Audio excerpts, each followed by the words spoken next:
Howdy and welcome to Policymakers with Greg Sindelar. I'm excited for you to join us on our inaugural show. We have a great guest with us here today.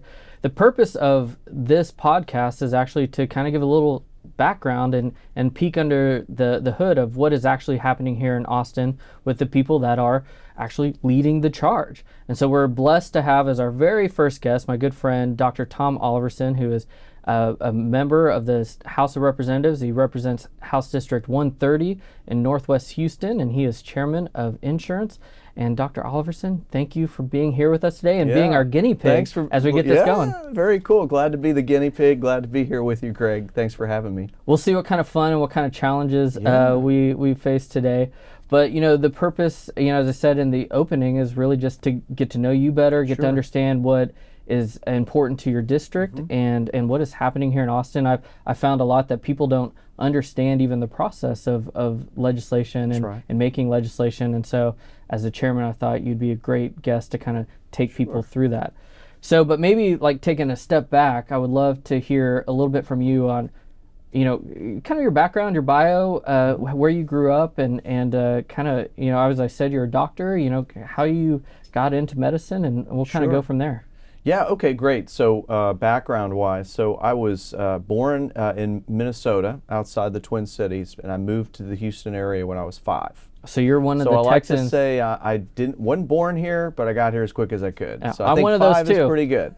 I was born in Nebraska, so there you go. I moved. I was 5 as well. Yeah, so there we go. I grew up in Kingwood, which is a suburb on the northeast side of Houston.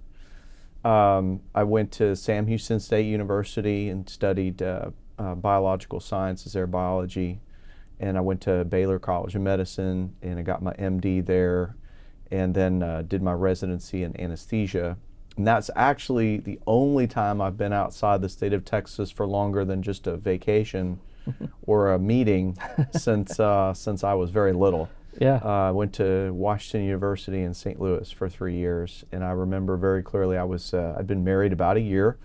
I met my wife at med school. She was working at the medical school, and so Jennifer and I had been married about a year. We went to Missouri, and I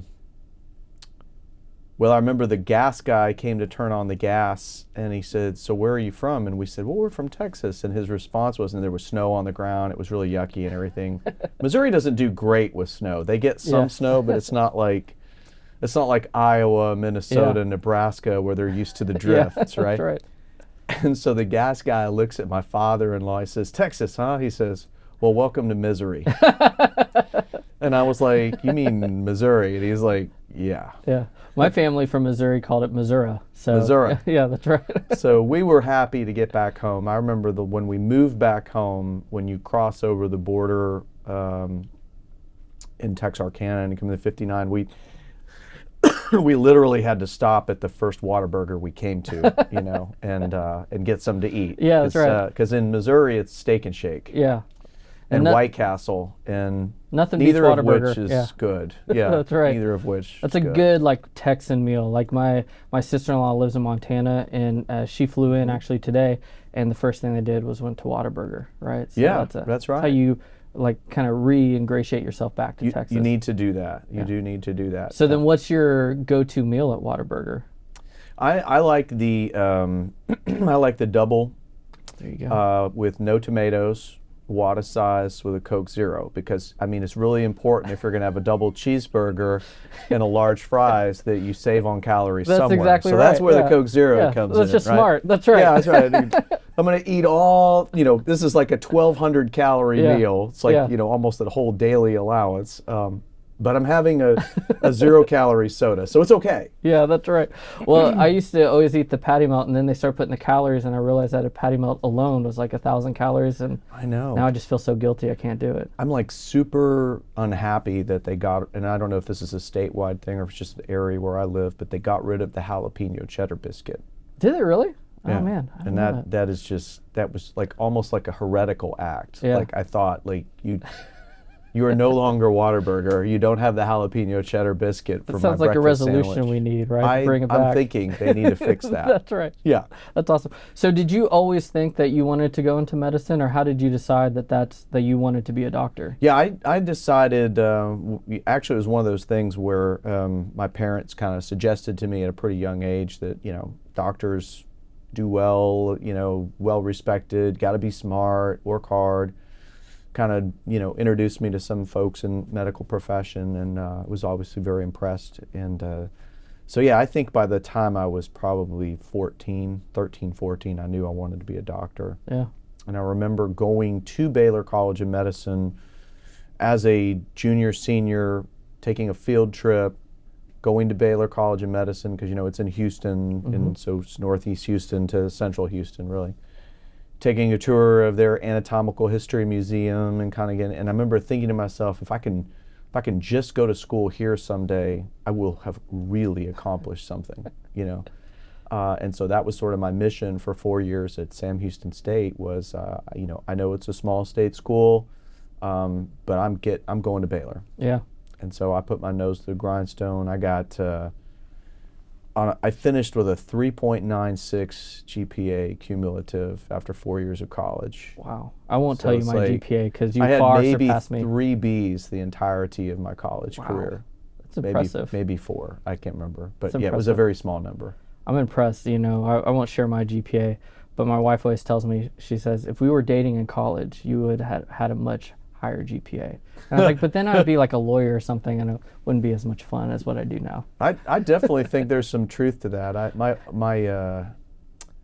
But we joke about this in my family that when you have a child that doesn't pick up their room, a male child, you're kind of like, what you need is a girlfriend. That's right. Because you wouldn't act like this if somebody was coming over. This room would actually be picked up, Yeah, right? that's right. Well, and when I travel and I'm not around my wife and kid, I don't even know what to do with my time. I'm like, I'm so used to the structure that all that provides. I think it's good for men generally to kind of have that.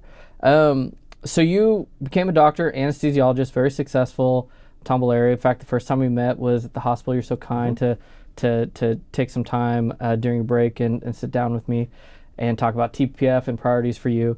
But what made you want to run for office? As some people, I'm sure even people in your family might say, why are you crazy enough to want to do this? Well, and I think your choice of words is accurate. I never wanted to have much to do with this. I'm not one of those guys that at a very young age said, I'm going to be somebody someday, and by definition that means I'm going to be an elected official, and that's going to be my career.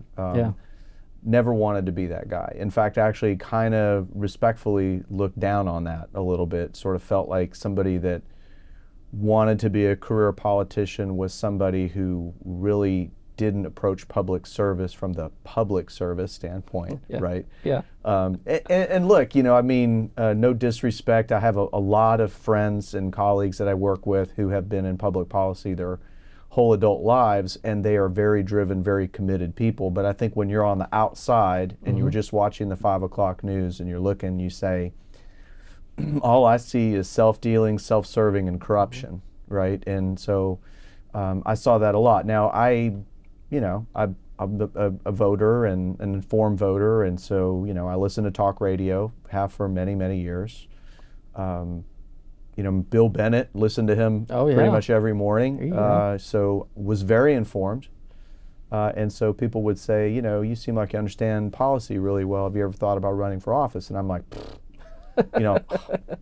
don't insult me like that, kind of thing, right? And it's like, no, we need good people. So, that's right. So God, has, I always say that if I got everything in my life that I thought I needed or that I asked for, that I would have sold myself short, that God's plans for each of us are infinitely better than the best thing we can imagine on ourselves. And so if we can just sort of let go and kind of, do the next right thing, but allow God to be in control, our lives are full of boundless opportunity. And I truly believe that, and I've seen it in my own life. So, true God thing. So, my wife, is at this time we have very young children, and she's doing a program at church called MOPS, Mothers of Preschoolers. You may have heard of it. And so she meets a young lady, and they kind of become friends. And it turns out that her parents are Bob and Liz McEwen. Oh. And I don't know if you know, I know Bob, and Liz. yeah. So yeah, Bob's great. I had I no know Liz idea, too. didn't know either of them, Yeah. right? Didn't know anything about them, but got to know their daughter, and so got to know them.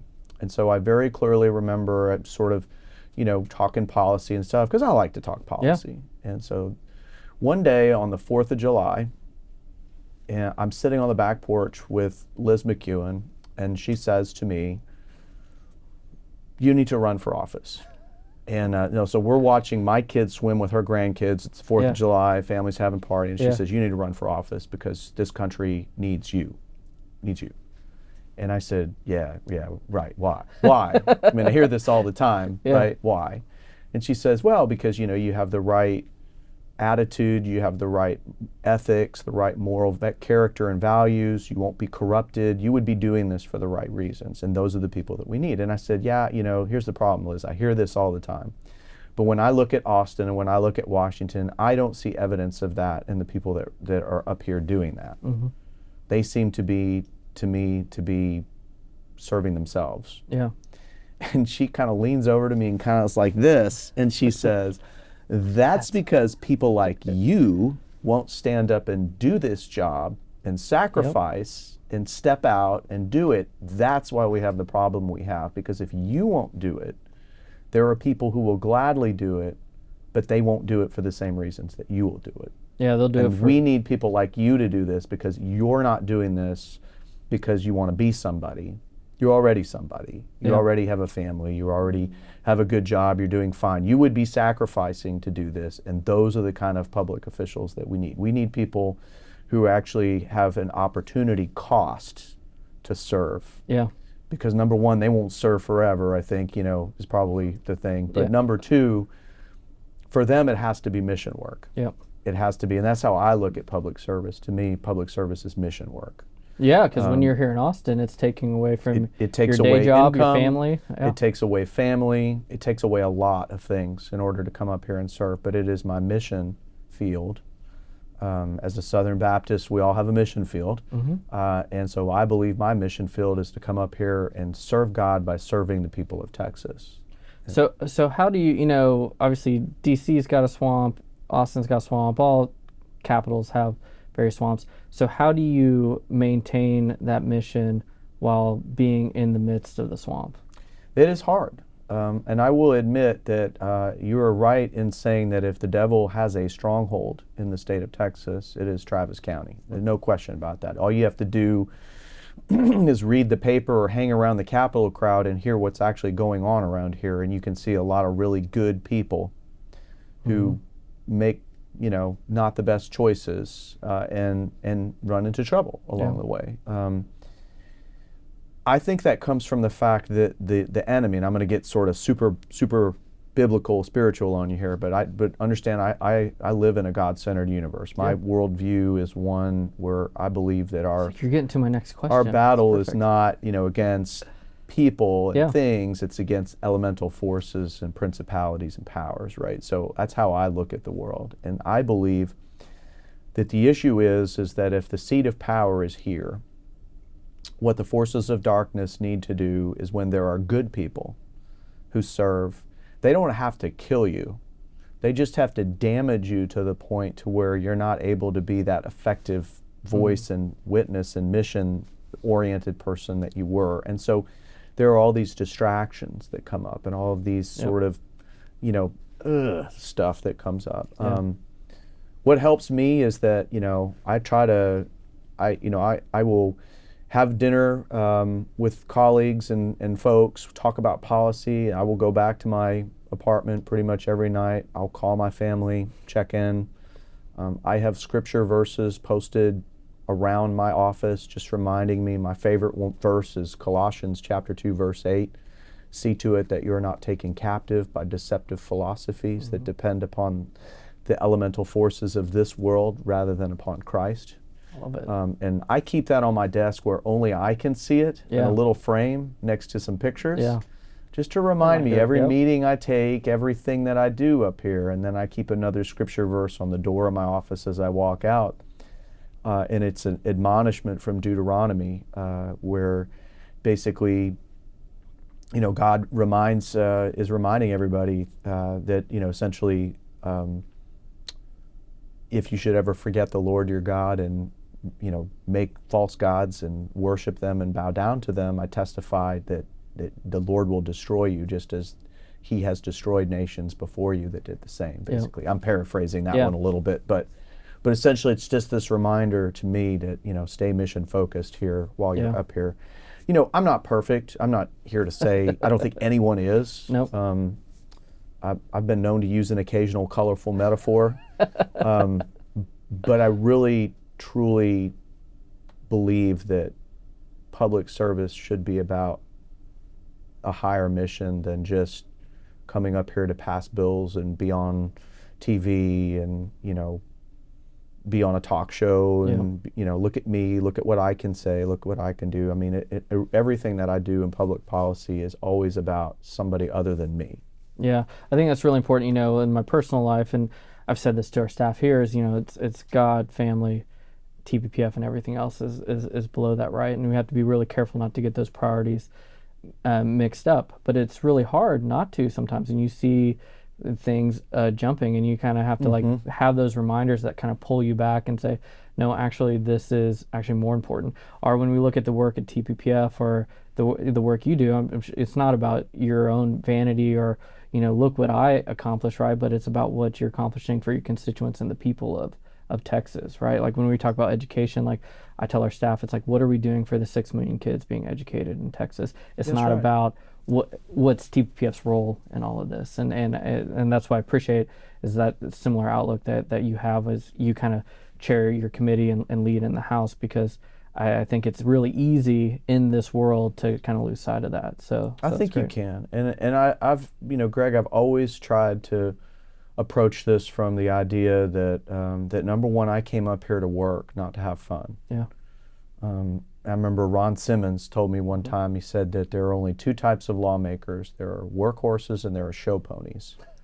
He said, and you'll very clearly figure out which one you are. Yeah. And I really took that to heart, because I always wanted to be a workhorse. I never wanted to be a show pony. And you will, if you talk to a number of the lawmakers up here on both sides of the aisle, but particularly on the Senate side, you'll find that I'm one of those guys that I don't care whose name is on the bill at the end of the day. I just want the policy. And I'll tell people that all the time. Some of my greatest legislative accomplishments, bills that I wrote, things that I put my heart and soul into for the betterment of the people of this state, don't have my name on them. Yep. And that's perfectly fine, because it's not about me. Yeah. There's millions of Texans that will never know your role in that. Yeah, and I'm good with that, because he knows. Yeah, that's right. Right? That's right. God knows what you sacrificed, and God knows what you put into it. Yeah. So that's what really matters to me. Absolutely. Well, and as we just discussed, obviously your faith is an important part of that. So you talked a little bit about how that guides you as a person, but can you talk maybe a little bit more in depth about how that guides you as a legislator and the things you pursue, don't pursue when it comes to making policy? Yeah, that's a great question, and I think that there's probably the answer to this could be really long, but I'll try to make it really brief. I think that one of the gifts that my wife gave me when I got elected was this amazing book by an author by the name of Wayne Grudem. Okay. And it was called Politics According to the Bible.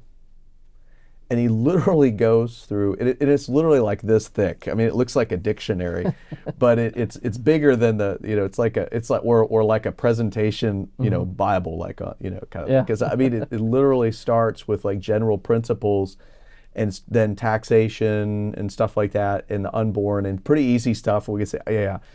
And it literally goes all the way through to where you're talking about stuff like farm aid and subsidies for corn and ethanol, and and he's literally like, there's biblical principles behind all of this, right? And so I really do try to do that. I think sometimes it's hard. I think sometimes some of these issues are just not so easy, and I think that sometimes And to TPPF's credit, I think y'all do a really good job on this, but it is sometimes very difficult to disentangle doing good for vulnerable people with spending the taxpayer's dollar.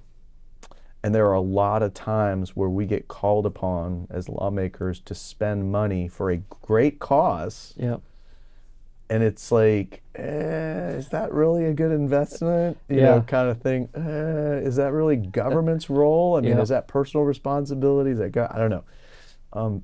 But there are some things like that where you kind of struggle. So absolutely. I always tell people it's kind of a sliding scale, right? Like our role at TPPF and a lot of what you're talking about is trying to figure out what is the role of government in each of these things.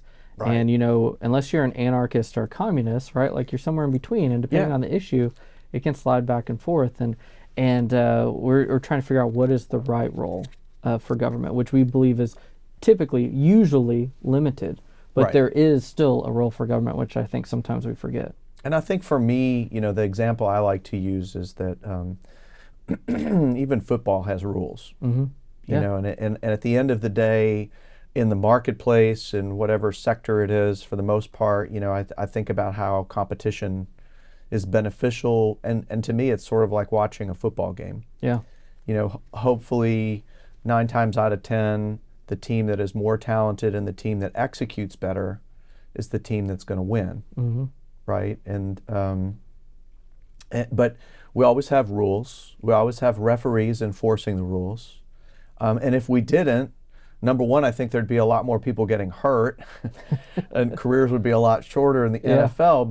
But again, you know, this is sort of this human nature to not necessarily follow the rules if the rules aren't being enforced. So I do love the fact that, in fact, we were talking about this right before we started recording this, that, you know, there's a balance to be struck between sort of the libertarian ideal of low regulation, low taxes, and then sorry, there are sectors in our economy and in the way that our economy is structured where unregulated capitalism is also not a constructive force for good, right? Just letting anyone do anything to anyone as long as they have the might and the right and the resources is also not a good thing. Yeah.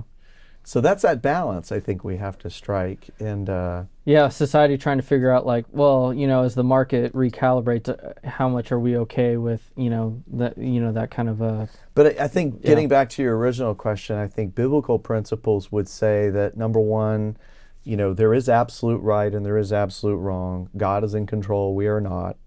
And I think that, you know, if I'm sort of following generally, you know, good biblical principles of faith, family, there certainly is, I think there's a lot of individual responsibility in the Bible. One of the things that I love about the New Testament and also the Old Testament is that, you know, God does talk about taxation and paying taxes to government and being a good, and, you know, the Apostle Paul talks about being a good citizen. But God also doesn't say that it is government's responsibility to provide welfare. God says that it is our responsibility to care for those who are less fortunate. And I think sometimes, you know, when we think about the heavy hand of government and this push and pull between government responsibility and caring for people and being caring and stuff like that, I sometimes wonder, like, how much are we actually taking away from churches, synagogues, mosques, people of faith, from all walks of life and all different faith traditions, to be able to come together and to say, you know what, our God commands us to take care of people that are in need of help, not Uncle Sam. It's not Uncle Sam's job. And also, by the way, like, charity is not giving money to Uncle Sam through taxes and letting Uncle Sam take care of everybody. Charity is, you see somebody in need of help, you help them out yourself, or you help them out through your church or your, you know, a volunteer organization or something like that. I think that's the direction that has made our country so successful historically, is that sense of volunteerism. Alexis de Tocqueville talks about that in his book, right? Where he talks about, in Democracy in America, he talks about the spirit of volunteerism is a fairly unique phenomenon in American democracy. And it's literally the secret sauce that makes Yeah. American democracy work, is that people volunteer of themselves to help those in need, right? Well, and Texas was forged that way, right? Exactly. By a call to help to the world and all Americans Exactly. by Colonel Travis, and several volunteers from Tennessee and other parts of the country came and really is what made Texas Texas. Yeah, so you think right.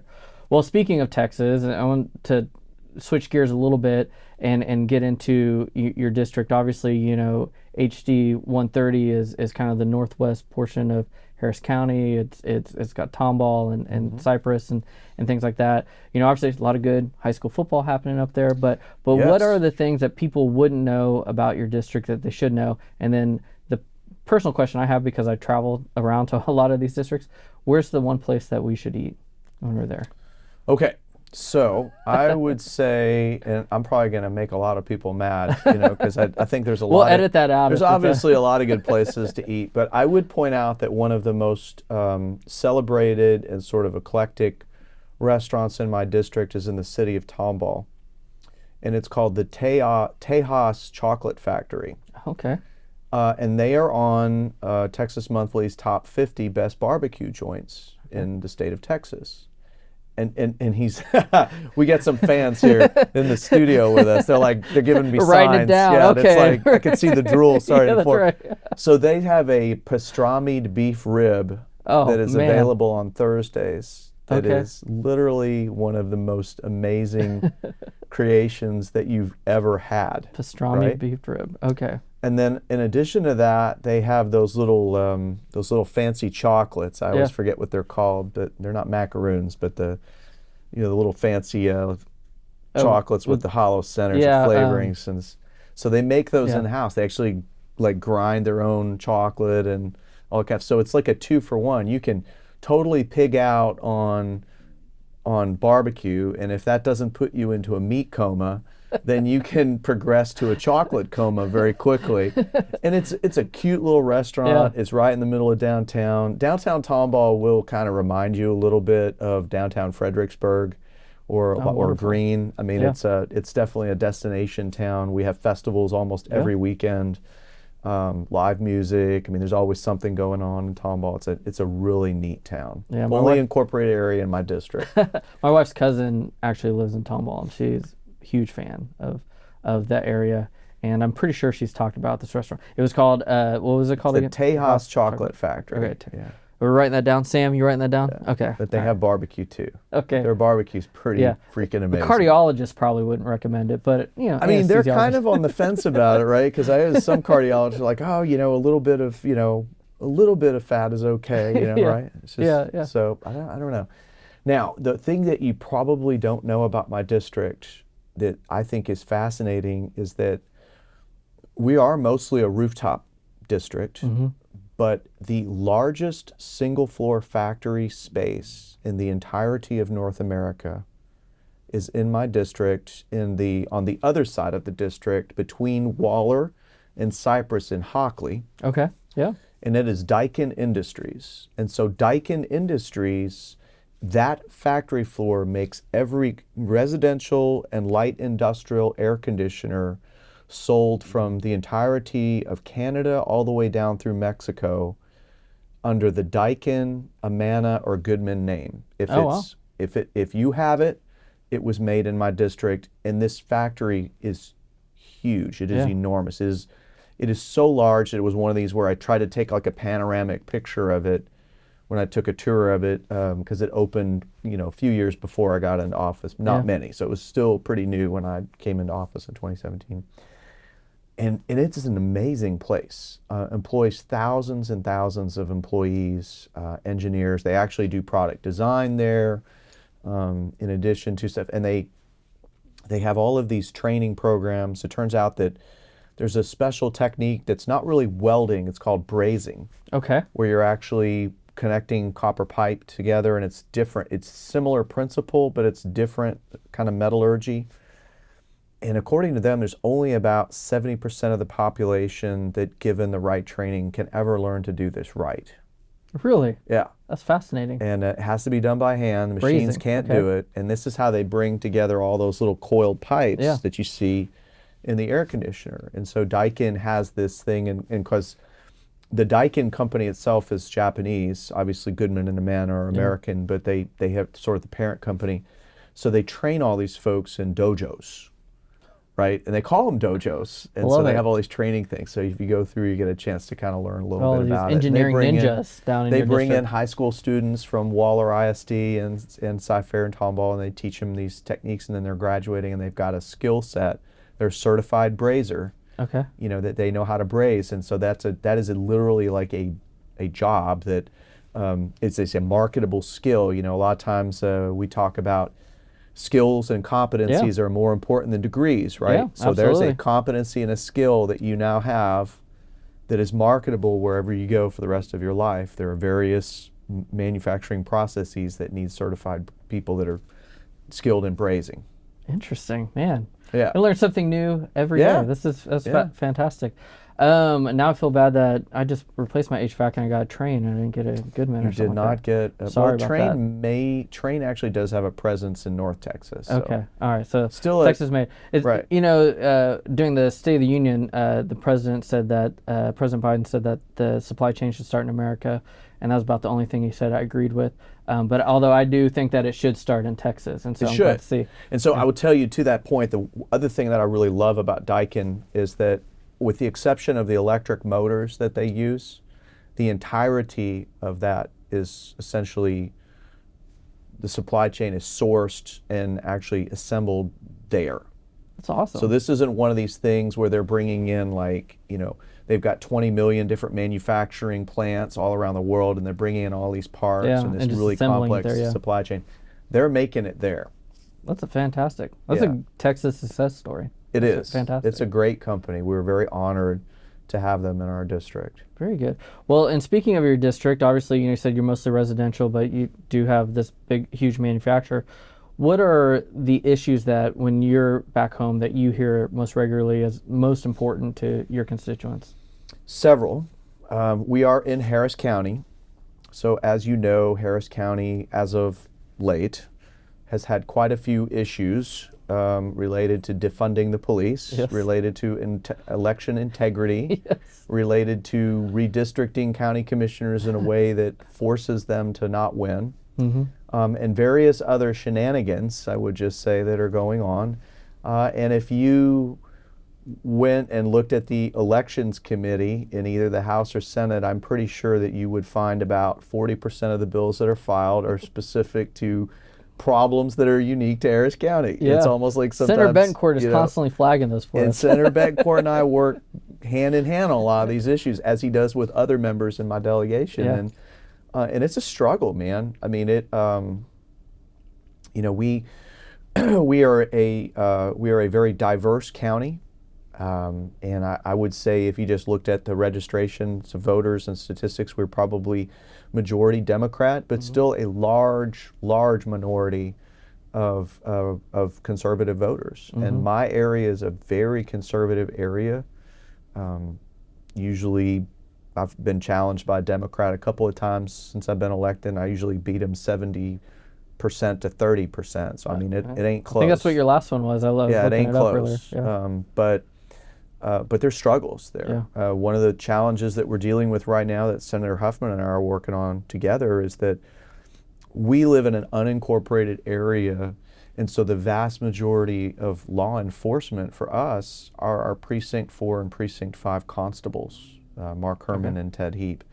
And because they are elected officials representing an area but subject to the whims and the wills of County Commissioners Court, which is majority Democrat, they are often finding themselves sort of in the crosshairs. And the problem is, for us as citizens out there, is that these are our local law enforcement officials, but you could go to other parts of the county where they're not there. So it doesn't hurt Southeast Houston to punish the constable, defund them, or take away their open positions, just generally screw with them. It doesn't hurt people in the majority of the county to do that, but it really hurts my area. And so we spend a fair amount of time trying very hard to protect these folks because we depend on them. We would not have law enforcement. And I know there are probably listeners that are listening to this are like, constables, I mean, those guys just, they just serve notices and stuff. And yes, that is true. There are places you can go in Texas where a constable is not necessarily a primary law enforcement officer, but in my area, they bust human trafficking, they bust narcotics rings, they do traffic enforcement, they're investigating murders, they do it all. And so they are primary for us. And so that's been a real struggle. Other than that, I would say, obviously, property tax has never not been a top 3 issue for my constituents. We live in an area where, property continues to grow in appraised value because it's a growing area, it's developing. We have very good quality public school districts in my area. We also have good private schools and opportunities for school choice and things like that. So there's always it's hard to find a lot of people in my district that don't have strong feelings about school choice one way or another. Seems everyone and I does. hear about that a lot, right? We have some strong feelings around here too. I represent a large chunk of the 3rd largest school district in the entirety of the state, Cy-Fair ISD, and I would tell you I'm very proud of them. They are a very, very good school district. Very good opportunities for students. I think they're not perfect, nobody is. There's things they could do better. There's things that we're going to try to pass legislation on that we think we can help them do better. You know, and I'm talking about stuff like the Reader Act that Representative Patterson has. Things like that can help them function better. But they're a good school district, and people do move to our community because we have good schools. Yeah, that's why people. Yeah, that's why the Tomball, population same growth way. is Tomball there. ISD, Waller ISD, top-rated schools, and as you point out, great athletics, great fine arts, great opportunities. You can get about, I think it's close to 200, maybe even more than 200 different career and technical certifications by the time you graduate from high school. That's incredible. So those are some things, right? And so that is a big issue in our area. It's a source of tension, things like that. It's always fun to So how do you handle that tension, right? And how do you, not that you need to tell us like what your decision is on anything right here, but so much of being a lawmaker is trying to bring people together and create some cohesion amongst your constituents to say, this, because you're representing them, right? So how do you kind of handle that tension and figure out what is the right thing to do? I'm just curious, that's like a process question for me. Yeah, I mean, it's really nuanced, Greg. And I think the issue that people don't realize is that on something like that, we will probably have a budget amendment tomorrow that will say, if you are voting for the amendment, that basically says that forever and all time, under any and all circumstances, we absolutely reject the idea of public money to be used for private education. And I won't support that. I won't. And I've told my superintendent, I'm like, look, there's no way that you can sit here and tell me that there are not situations where a child wouldn't be better off having a scholarship to go somewhere else than the school that they're zoned to. We know for a fact that's happening. We know it's happening in Harold Dutton's district right now, not too far from where I am. Yeah. But that doesn't mean that all public education is a failure either. And exactly. So I think there's sort of this middle ground where you kind of have to realize that there are places where choice may be the difference between a child having a future and a child having their future stolen away from by a failed school. Yeah. And I think that's a huge thing. Now, I also think that there are areas where, you can go somewhere else, but the reality is that everybody that wants to do that is essentially already doing that, and the public options are really, really, really good. Yeah.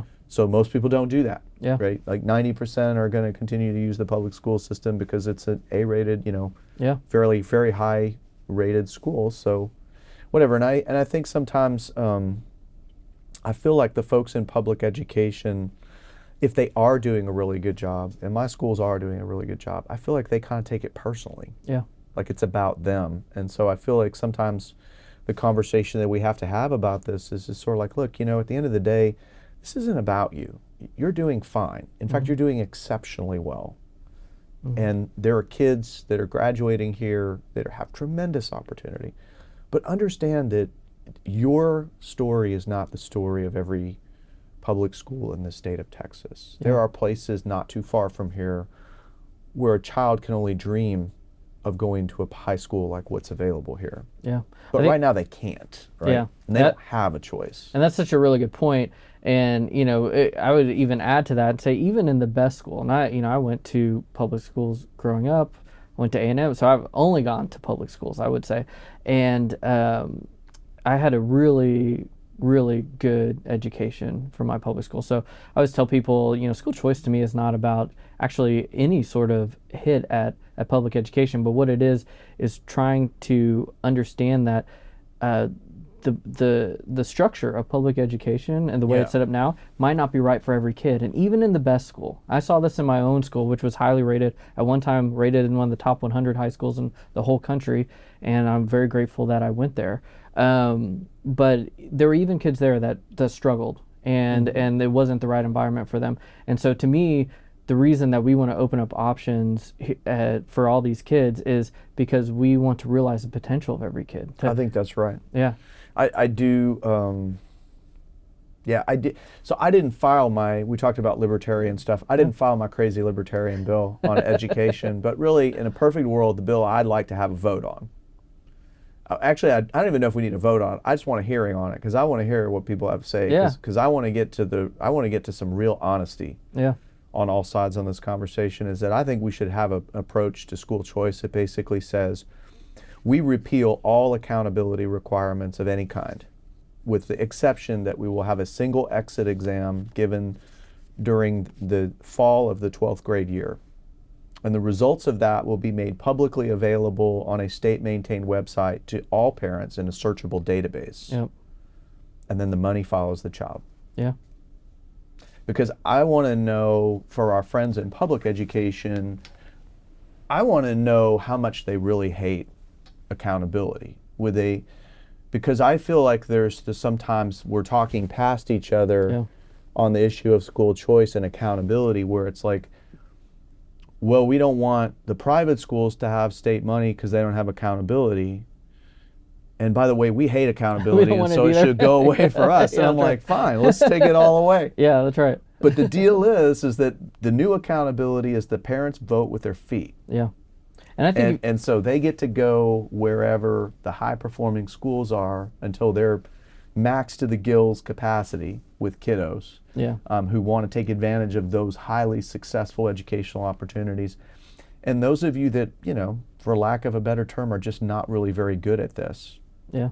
You need to get better. Yeah, and if you can have that paradigm shift where parents actually have the leverage in this, then I think you will start seeing better results. That's why in states that have had this, you kind of see kind of all boats rising. And I agree with that. Yeah. I think that consumer behavior is really missing in the school debate. Yeah. And I do think that there's sort of in the traditional public education establishment, there's sort of this entitlement mentality of, this is our swimming pool, we own it, and no one else is allowed in it because we are the only ones who are constitutionally, you know, authorized to do this, and no one else is. You know, it's sort of like this, like it's a private country club, and you're not a member, so you can't play golf here, kind of thing, right? It's really kind of, to me, it feels very much like that. Yeah, I think that's right.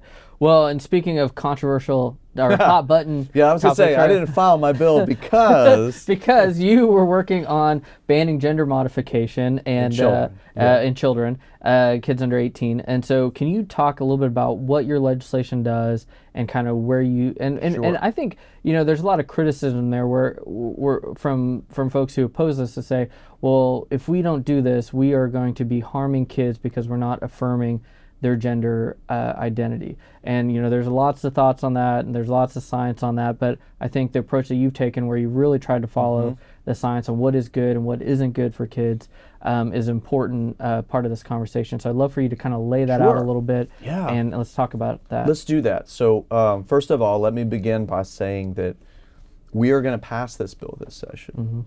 And I believe that the big difference maker this session was the involvement engagement of TPPF on this issue, and the fact that Andrew Brown has literally been an indispensable member. He's almost like my fifth staffer, right? I mean, it's like we're here to help. He is literally the guy who has put so much of this together, and having, because I was a co-laborer with Matt Krause last session on this, and I want to give props to Matt for 1399 last session, because Representative Krause, you know, he was sort of like John the Baptist a little bit. Yeah, you know, he was out there. He saw this. He knew this needed to be taken care of. Yeah.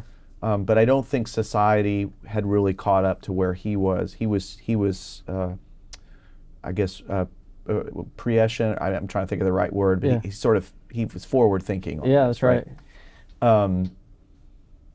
What we know now is that, having seen country after country in Europe that has far more experience in gender modification for children than we do, we have come full circle, they have at least, and recognized that this was a big experiment over the last decade and plus, where they were giving puberty blockers and ultimately cross-sex hormones to children in an attempt to deal with gender dysphoria. And Greg, you got to understand, like, gender dysphoria is a mental health condition. Mm-hmm. It's not a physical health condition. There's no physical state of gender dysphoria. Yeah. It is a mental health issue, and I would point out that we should have known better as healthcare, because medicine has a pretty poor track record of trying to cure mental health ailments by causing, you know, physical changes.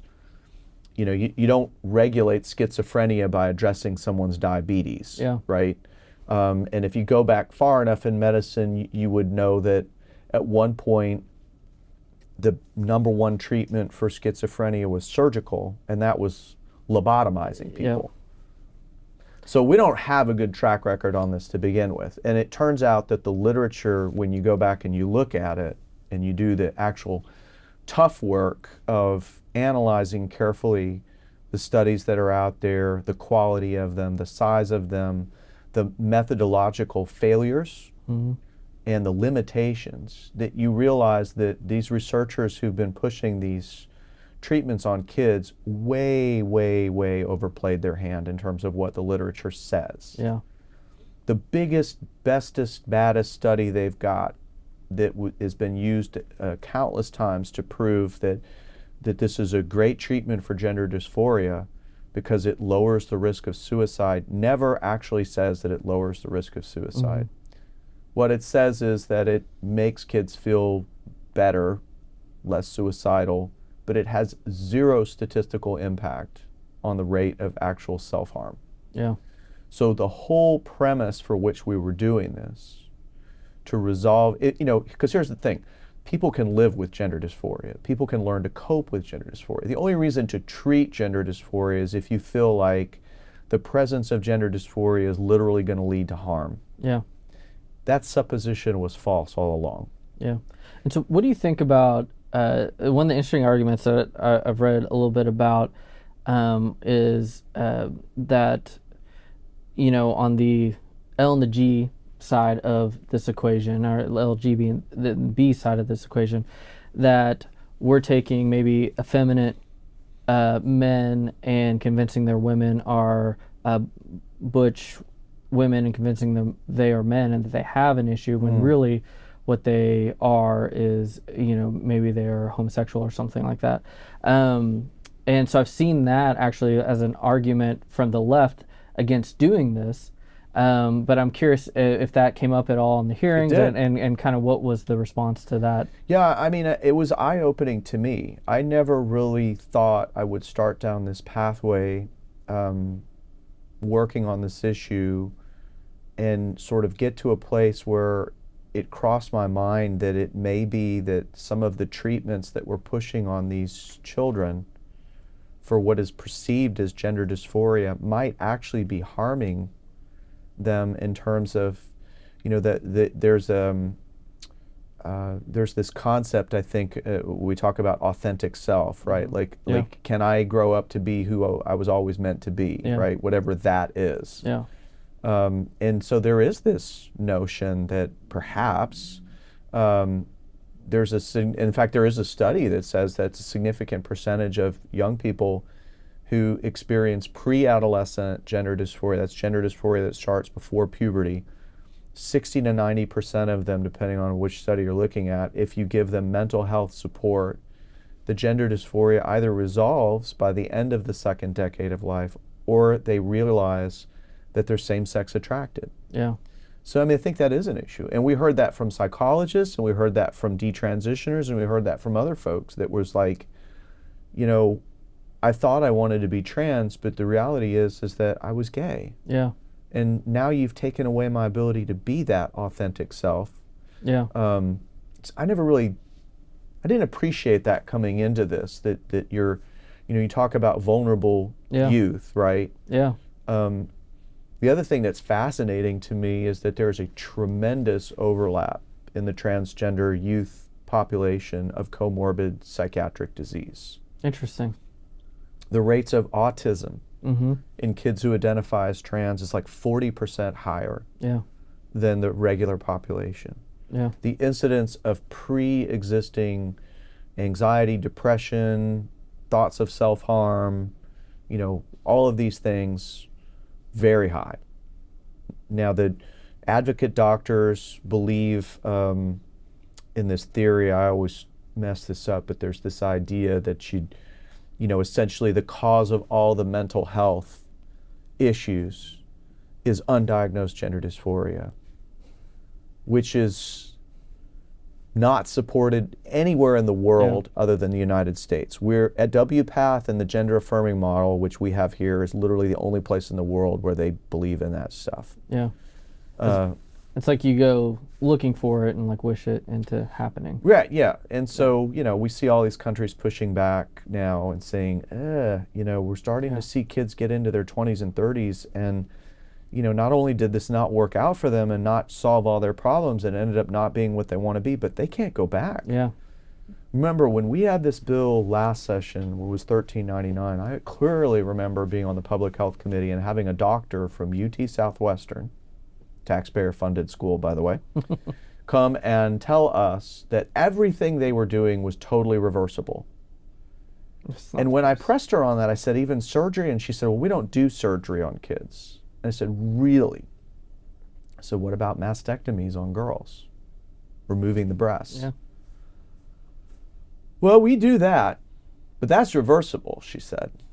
Go back and watch the testimony. I mean, it just blew me away. Reversible because you can get an implant, I guess? I said, you know what, I've been an anesthesiologist for 20 years. I've seen a lot of mastectomies. I've never, ever, ever seen a reversible mastectomy. Yeah.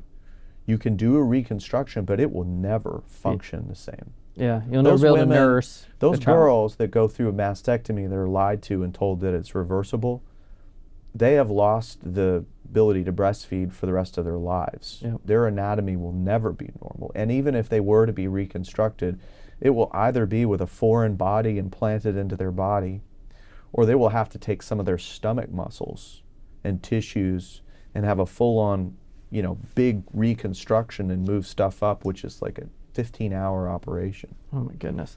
Which insurance won't pay for, yeah, by the way. because it's all, So let's talk process a little bit. So I think one of the things that sometimes our viewers don't know, and we spend a lot of time talking to them about where in the process things are. Yeah. So where in the process is this bill, and what's next, Good and how do you question. see this getting towards ultimately passing, which you said you believe it will?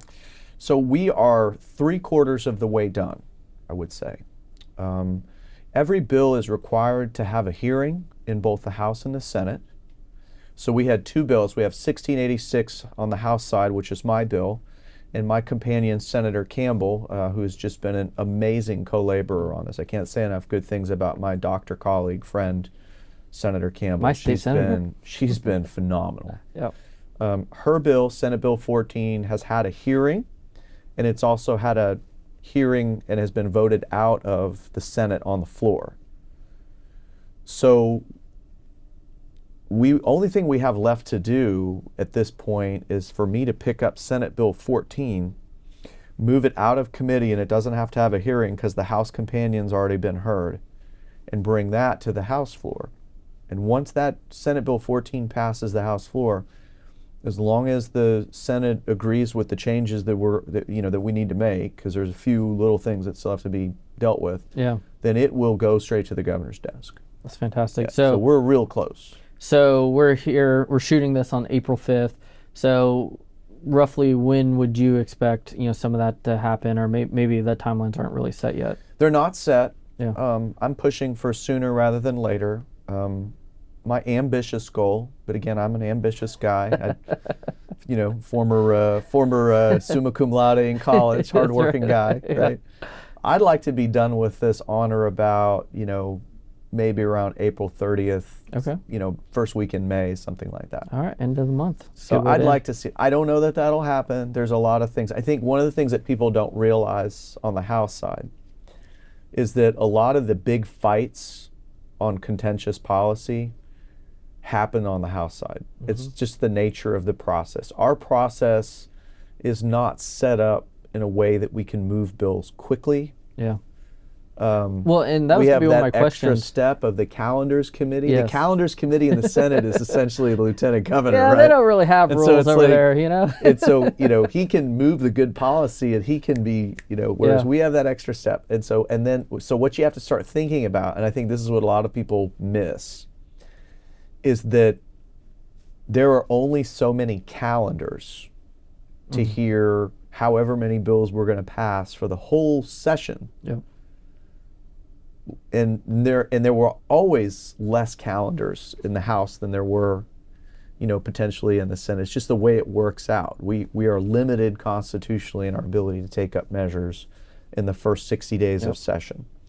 And so if you think about it, every priority bill, whether it's school choice, whether it's gender modification, whether it's the Reader Act, getting rid of those bad, dirty, pornographic books in our school libraries, almost all of those really important bills, that's a multi-hour floor debate and, quite frankly, a bit of a fight. Yeah. Right? The minority party who's not going to be in favor of this policy is going to come, is going to unload both barrels, right? Yeah. They're going to try to kill it with points of order, and if they're unsuccessful, they'll go through a series of amendments. Yep. And I've seen, because I carried a bill against defunding the police last time with Senator Huffman, Senate Bill 23, and over 2 days, second reading, third reading, I had to fight off almost 30 hostile amendments. Yep. And I'm telling you, one amendment is a 15 to 20 minute conversation. So you can see how you have 30 amendments at 20, 30 minutes a piece, you chew up a lot of clock really fast. Yeah. Well, and so you think about it, so how many really contentious fights can we schedule around all the other non-contentious, really important stuff that needs to be done? This week we're doing the budget. Yeah. So tomorrow we will be on the floor starting at 9 a.m. and we probably won't get off the floor until Friday morning. Yeah. Not any other bills getting heard that day, right? Yep. So, but budget night is one of the most interesting nights. I think it is in it, and because there's all these amendments and there's all these articles. What do you expect? Obviously, by the time this is out, people will know what happens. But what are you kind of expecting to see as we go through Holy Thursday into Good Friday, fighting on the budget? I think what you're going to see is a handful of very contentious amendments. And truthfully, there are a few of them that will be fighting for dollars. Mm-hmm. But respectfully, a lot of what we see of the really contentious sort of, quote, floor fights on budget night are really more about scoring political points and sort of getting people on record and, sort of kind of stuff. Like there'll be an amendment tomorrow that my colleague Abel Herrera is going to offer that would prohibit ever using state funds for private education, for school choice, right? It's sort of the school choice amendment, right? Yeah. that's not actually going to have any real consequences for the budget. Yeah. But it's one of those things where people on both sides are really spun up about that. I'm like, that's an important amendment. I expect that's a minimum of an hour debate. Yeah. Just on that Just amendment. one amendment. There'll be, lots many of stuff. amendments to the amendment. Yeah. Now, I will say to his credit that my colleague and close friend and fellow doctor, Greg Bonin, who I sit directly behind on the House floor. So I'm just saying, like, you have a neurosurgeon and an anesthesiologist sitting right next to each other. That's the side of the floor you want to be on in case of emergency. If you were to fall from the gallery onto the floor, you would want to land right there. Okay. Because you've got a neurosurgeon and an anesthesiologist right there to take care of you. But Dr. Bonin is a master. This will be his second time as the chief budget writer in the House. He is a master of sort of minimizing the amount of non-controversial, sort of like everybody's got their pet project, right? Yeah. Let's move all that to Article 11, which is sort of the maybe column, and then we will work this out over a protracted period of time through conversations in where they're basically getting together with their colleagues on the Senate side, and they're sort of working out the differences. They call it conference committee. Yeah. And it's a really, really efficient way of sort of minimizing the background, sort of la kind of stuff, where it's like, okay, I've got this, important park in my district, and I want that to be funded, and so I have an amendment that does that, and I want to talk on it, and all this kind of stuff. He gets all that stuff kind of moved into Article 11, and it's really brilliant because it keeps things moving. Yeah. And it keeps us focused on the really contentious things that we really need to have a vote on. Yeah. I think so it's great. And so you may see, we may be done by midnight. Yeah. Some people think we might be done before midnight. I don't know. I've gone heard till 4 a.m. before, Those are the ones I remember. Not while Dr. Bonin was in charge. Yeah, I've heard from, it could still be light outside to it could be Friday. So and I would say that I think the other piece of that is just that I think we're very blessed to have Senator Huffman and Greg Bonin, Representative Bonin, as the two chairs of the budget writing process, because they're both conservative, prudent, tax conscious. Let's get the they're the kind that will squeeze the juice out of the lemon, so to speak, right? I mean, they are conservative budget writers, and so they did extremely well, as you probably know, with the last one. Yep. And all the things we were able to achieve. It's hard to be the guy that says no, especially when there's a lot of money to go around like there is this time. But, Dr. Bonin is just one of those calm, cool characters, and he can just kind of deliver the bad news. It's like, I'm sorry, but, it's good bedside manner. This is not getting funded. Yeah. You want a water park for your school district. That's not happening, right?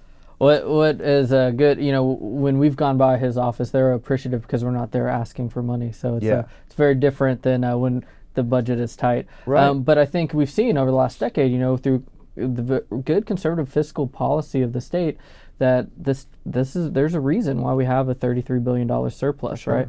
And there's a lot of people now that have a lot of ideas for how to spend that money. But one of the things you talked about has always been top issues, property taxes. I always tell people, I was like, it's amazing. I'm on the radio a lot, and I always say we have both chambers arguing over whose property tax relief is better. It's better. And I was like, Isn't that that's crazy? great for Texans that's happening. In fact, I was seeing the speaker talking about HB2 today, and I'm sure that will be passed out. Who knows? Maybe by the time this is out, it'll be passed out.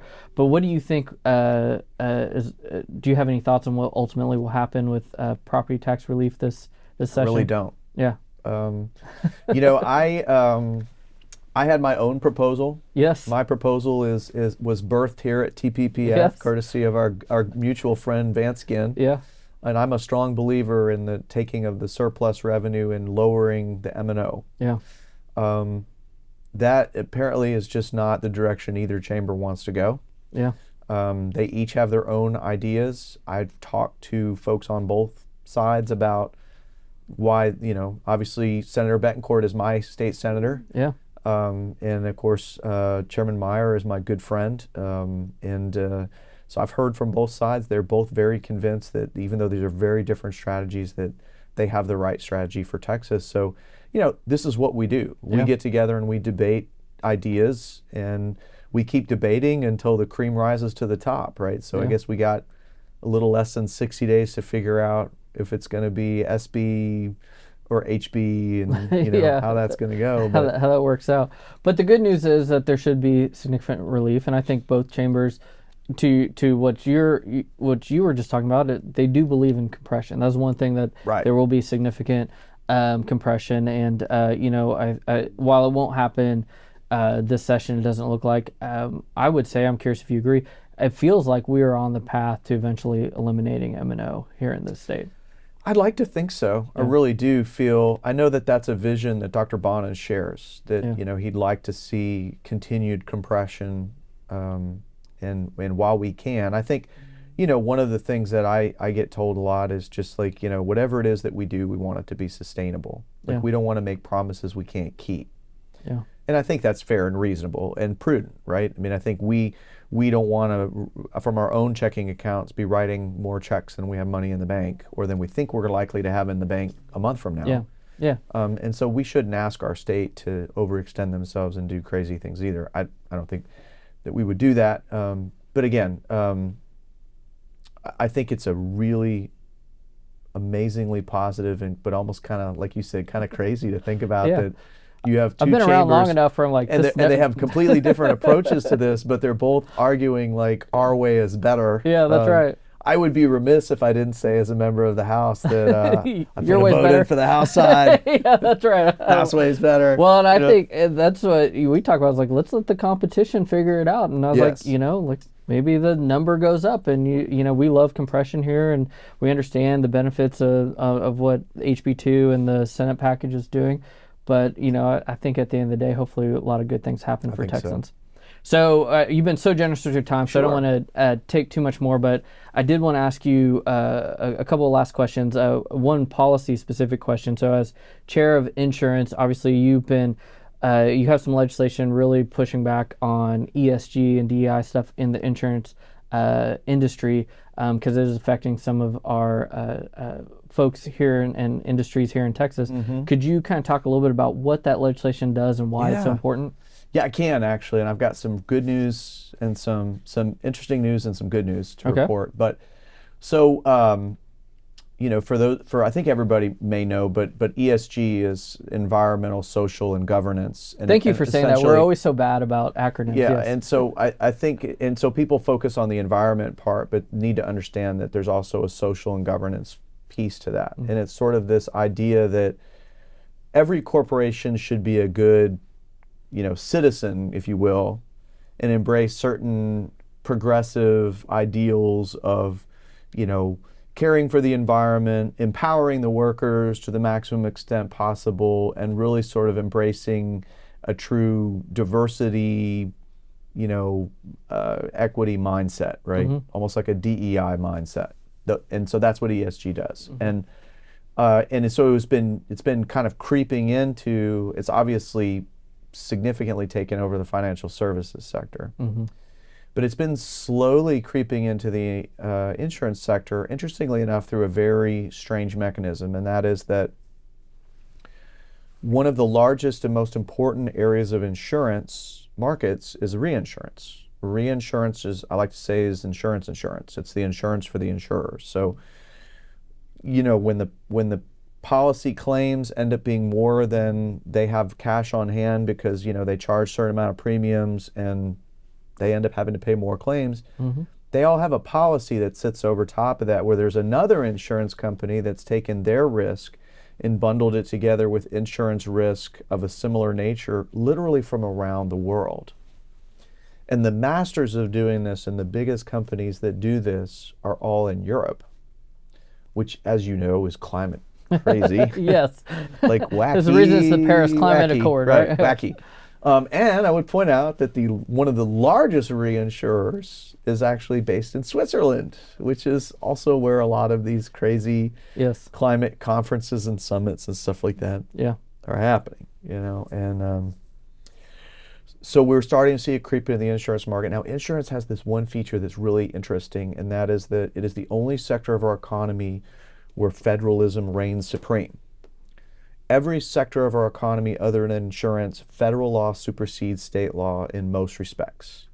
But in insurance, it's actually the flipped opposite. Federal law regulates very little of the insurance market, and states reign supreme, which is why you have insurance policies in one state that are not exactly the same in another state. And it's also why policies are cheaper in Texas than they are in California. Yeah. Because in California, they regulate the snot out of their insurance companies to do all kinds of really weird stuff. And we try to be more respectful, of the free market here in Texas. We have a very healthy insurance market.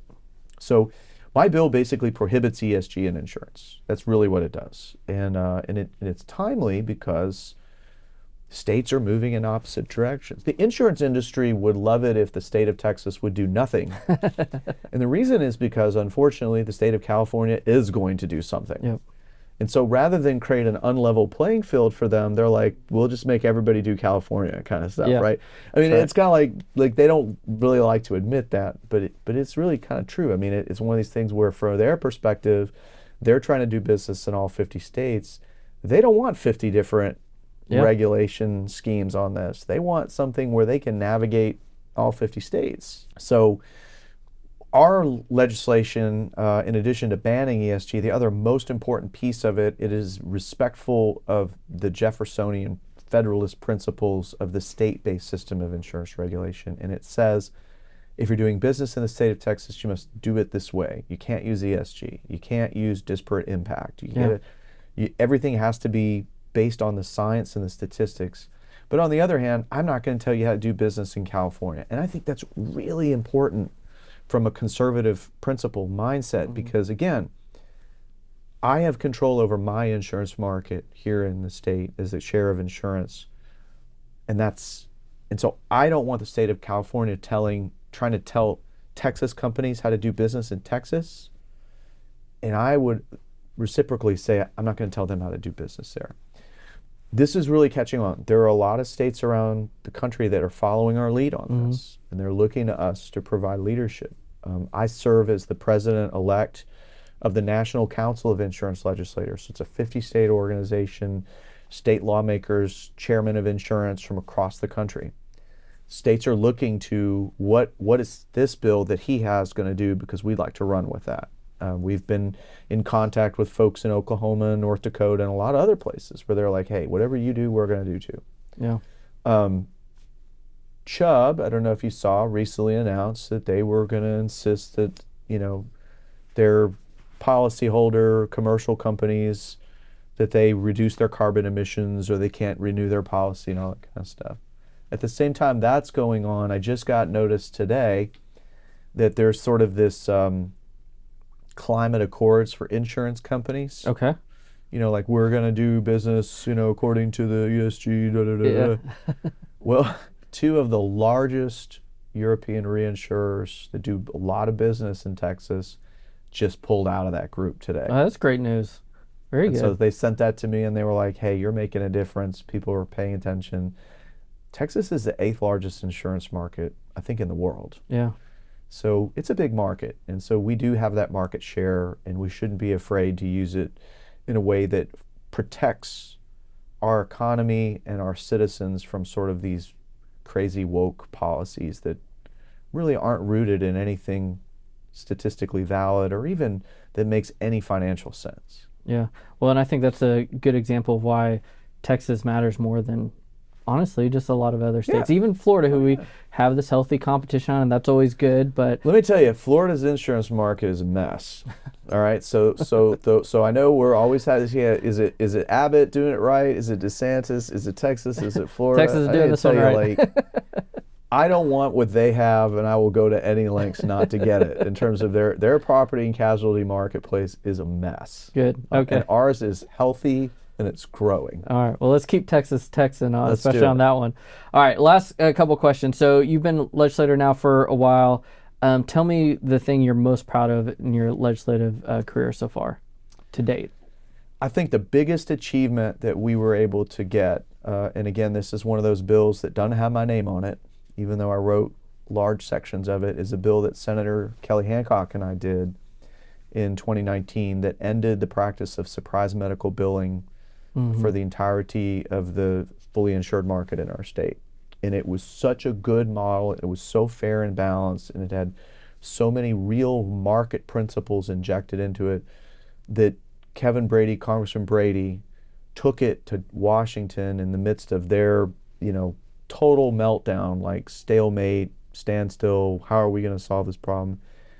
And he took it to Chairman Neal from Massachusetts, a Democrat, and he's like, this is what my home state did. And like, this is, you got to love this, right? Yeah. And so Neal looked at it and he's like, this is brilliant. Son of a gun. And Republicans so the did No it. Surprises Act was literally birthed out of sort of like our Senate Bill 1264, Senator Hancock's Senate Bill 1264. We did that here, and we did it so well that the federal government basically took our idea, and then I would like to say that I don't know that they kept it clean. It kind of messed it up since then, but that's more of an implementation issue. So I was very proud of that. The other one that I'm really proud of is one of the other organizations I'm part of is I'm one of the founding members and helped us to create an organization called the National Association of Christian Lawmakers. It's a 50-state organization of men and women of faith serving as state lawmakers, federal lawmakers, and local elected officials, really trying to get together and work on the faith family policy issues that, you can't go to ALEC or NCSL and talk about the Heartbeat Act, right? Nobody wants to talk about that. Yeah. But all of these policy areas, every policy area, no matter what it is, needs some forum for people to get together and discuss best practices. So I helped found this organization. The main guy is a great friend of mine, former Senator Jason Rapert from Arkansas. Just a tremendous Christian, tremendous guy. But I was at a meeting with him 2 years ago, and there was a bill they were talking about that he had passed in Arkansas that I was just like, we're doing this. And it's really simple, but basically what it says is, if a school district is presented with a framed copy of the national motto, they have to put it up in a prominent location in the school, as long as it's donated free of charge and it's framed and it has nothing else in it. It can't have other symbols or other messages. It's got to be in English. Just the national motto. Literally just says, "In God We Trust." Yeah. And then the American flag and the Texas flag. And so we passed that bill, and because of some, there's always dynamics, right? And so it ended up passing as a Senate bill, Senator Hughes's bill. And we passed that bill, and it sat dormant for almost a year. And Senator Hughes and I were like, not really. And then all of a sudden, last summer, everybody realized, like, oh my goodness, the legislature says that if we donate a framed copy of the national motto, it has to be put up in the public school. Yeah. Like, this is amazing. And so literally everybody starts donating these things. And it literally, like, in 72 hours, I was interviewed by all of these national media sources, and so was Senator Hughes. And I remember calling him, and I was like, brother, I have never felt in my life like something that I did, that I could literally feel like God was directly using me to do something great for the kingdom, right? And he was just like, "Amen, brother. I've been thinking the same thing." It was just like, it was perfect. So it was just a really great. It was a really fun bill, and I think the most fun thing about it is that we did it, we got it done, and then finally the people of Texas caught on to it about a year after we'd done it. Yeah. And then all of a sudden it becomes a national phenomenon. Yeah. And I had people, as far away as Florida commenting and saying, well, here's what we're going to do and all this kind of stuff. I love it. That's the way it should work. Well, so last question, when I've talked with the speaker, the lieutenant governor, the governor, they've all talked about this session as being maybe perhaps the most consequential that Texas has had in a generation. Obviously we have this big budget surplus. There's lots of, I think marquee issues in front of the legislature. And I think from the governor on down, everyone kind of sees it as an opportunity to really set up Texas to be prosperous for all Texans for another generation and set the standard for what state governance should be doing and how people can come here and it's the best place to live, raise a family, run a business, etc. So when Sine Die hits on May 29th, what are some of the things, we've talked about a lot of them, but what are some of the things that you're really hoping to see done, and maybe your constituents or constituents across the state should expect that the legislature will have accomplished? So I think we're going to have a healthy property tax cut. And again, we've talked about that. I don't know what that's going to look like, but I think it's going to happen. But when people feel, yeah, I think it'll be something. And look, I want to say, like, that is the thing that I think is one of the things that is up for debate, that is really fueling this conversation between the House and the Senate, is nobody wants to do something that's not really going to be noticed. If we have all this money available and we plan to give it back, we want it to make a big difference. We want people to feel it and to know that we heard you. You said property tax relief. We delivered. It's tangible. You know that it was a substantial benefit. Yeah. So I think that's one of the things. Obviously, I'm very partial to the ending the childhood gender modification treatments. So I believe Senate Bill 14 will be law by the end of this session. I think there are going to be some voter integrity measures. It's interesting. This time there's not like one big voter integrity bill, but I think there are a lot of really good bills that are out there. I've got one that basically allows the Secretary of State to fire an election administrator that's doing their job incompetently. If you followed Harris County elections for the last several cycles, you know that's a problem. Unfortunately, you guys are setting the standard for their exactly. We are the the standard of incompetence. There's another one that ends countywide polling. And ranked choice voting is another one. So I mean, all these little things, that kind of stuff. I think that we talked about the Reader Act. I think that's really powerful. There's one that has not gotten a whole lot of attention, but I want to give a shout out to, because I think it's really critical, and that is that Chairman Burrows and Creighton have This is my favorite bill. Regulatory Consistency Act bill, which I think is really, really important. There are small jurisdictions, we talk about local control, right? Okay, to be clear, there is no such thing as local control in the state of Texas that doesn't exist at the pleasure of the state. Exactly. There are no local entities, whether it be a commissioner's court or city council or a MUD, that haven't been authorized and created by state law. Yeah. So we create them, and we absolutely can tell them what to do. Yeah. That is in our purview. So this bill basically says no more silly, stupid ordinances. Like I think one city in Texas, I forget where, is trying to make every small business be totally carbon neutral by the end of this decade. And they predict that may put as much as like 70% of small businesses in that town completely out of business. I mean, it's just like, and then I heard that there's an ordinance somewhere where they want to prohibit veterinarians from declawing cats. Okay. I mean, and it's just, or like banning meat products, or I mean, it's just, so the Regulatory Consistency Act, I think, is important. Now, it doesn't impact any of the normal pre-prescribed functions that cities would normally be in, like zoning, planning, platting, code enforcement, fire marshal stuff, prescribed burn, all that stuff is not impacted, right? Yeah. But the silly stuff has got to stop, right? Yeah. All this crazy woke stuff. That's an important bill. So I've got two colleagues. I think the last one I'll leave you with, and there's a lot, right? You said, I mean, there's a lot. We could talk for another hour about stuff that should pass. But one that I want to give attention to is Representative David Cook and Chairman Leach have a combination of bills that, taken together, really concretely address the issue of district attorneys being unwilling to enforce the law because they think certain categories of crime that people just shouldn't be prosecuted. Right? Exactly. And so they issue these public statements of like, well, I will no longer prosecute property crime, period. Well, this would create a process where if they said that and they did that, they would be removed from office.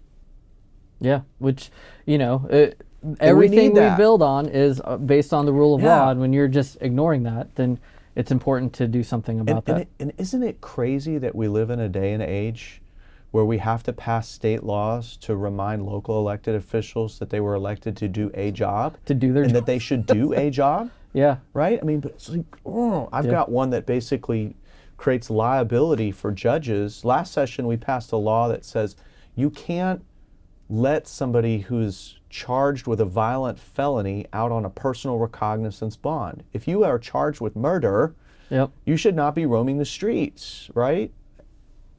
Judges still do it. Yeah. Yeah. So I filed a bill to kind of put some consequences on that there. So, I mean, I can't believe we have to do that, but we do, right? Yeah. It's just like, it's almost like a breakdown of society. Like, people are like, yeah, I know I was elected to do a job, but I just really don't feel like doing that. I don't think that's the right thing to I'm do. just not going to do it, you know? You're elected to uphold the law, right? Yeah. Exactly. Yeah, that's right. Exactly. Well, Dr. Oliverson, appreciate you so Thank you, much Greg. being here today. This was a lot of fun, and this was a good inaugural one, so I appreciate you taking it easy on me. For those of you watching, I hope you enjoyed this. You got to know Dr. Oliverson better, a little bit more about his district. We now know where to eat in Tomball, Texas. Yes, so you do. I can't wait to go there. I'll be in Houston in a couple days, so I'll have to go check that out. Good, so good. thank you for joining Policymakers with me, Greg Sindelar, and hopefully we'll see you again in another episode soon. Thank you.